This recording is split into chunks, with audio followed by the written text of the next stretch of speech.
আসসালামু আলাইকুম, কেমন আছেন আপনারা সবাই? আশা করছি আপনারা সবাই ভালো আছেন। আলহামদুলিল্লাহ আমি ভালো আছি।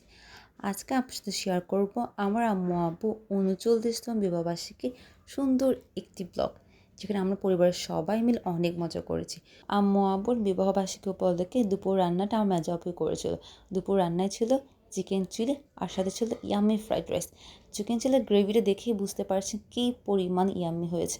আমি আগে অনেকবার চিকেন চিলি খেয়েছি, বাট এবারটা সত্যি অনেক বেশি ছিল। এটা আমার মতে বেস্ট আমার খাবার চিকেন চিলি। আর ফ্রাইড রাইস অনেকগুলো ভেজিটেবল দেওয়ার কারণে টেস্টটা অনেক বেশি মজা হয়েছিল। সো দুপুরের খাবারটা সবার অনেক বেশি পছন্দ করেছিল। এরপর সন্ধ্যা থেকে আমরা সবাই শুরু করি অ্যানিভার্সারি উপলক্ষে ডেকোরেশন করার সব প্রিপারেশন। আমার বোনের মেয়েরা, সাফা, সবাই মিলে আমরা সবগুলো বেলুন ফুলাই ডেকোরেশন করি। আর আমরা নিজেদের মতো করে সুন্দর একটা অ্যানিভার্সারি ব্যাকগ্রাউন্ড ডেকোরেশন করি, যেটা আমার অনেক বেশি পছন্দ হয়েছে। আমি আসলে অনেকবার অ্যানিভার্সারি, বার্থডে এগুলো ডেকোরেশন করেছি সবার জন্য, সবাই মিলে করেছি অবশ্যই, আমি তো একা করি না।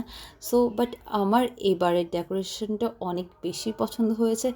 কালারগুলা, থিম সবগুলো অনেক পারফেক্ট ছিল।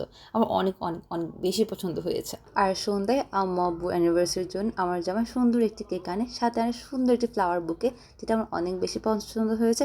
শুধু আমার না, আপুরাও অনেক পছন্দ করেছে এই ফ্লাওয়ার বুকে আর কেকটা। এরপর যখন আম্মু আব্বু আপুরা বাচ্চারা সবাই রেডি হয়েছে, আমরা সবাই মিলে ছবি তুলি, ভিডিও করি, আর একদম শেষে সবাই মিলে কেক কাট করে। সো আম্মু আব্বু অ্যানিভার্সারি ব্লগটা এইটুকু ছিল। আশা করছি এই ছোট্ট ব্লগটা আপনাদের পছন্দ হয়েছে। পছন্দ হলে লাইক দিয়ে যাবেন, কমেন্ট করবেন কেমন লেগেছে। আর এখনও যদি আমার পেজে ফলো দিয়ে না থাকেন, একটা ফলো দিয়ে যাবেন। আল্লাহ হাফেজ, আসসালামু আলাইকুম, ভালো থাকবেন সবাই।